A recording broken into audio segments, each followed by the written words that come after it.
Okay, so I wanted to make this quick video and just to show you how much fun meal prepping is.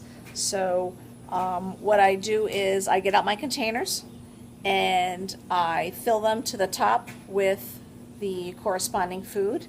And I bought these really cool sandwich bags at Target. They're color coded.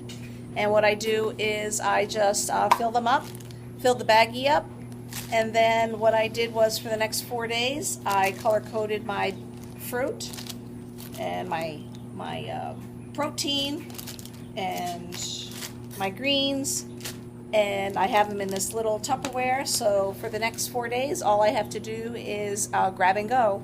It's easy, it's fast, and I can't mess up. And for an hour on Sunday, now I'm all set for my lunches for the rest of the week.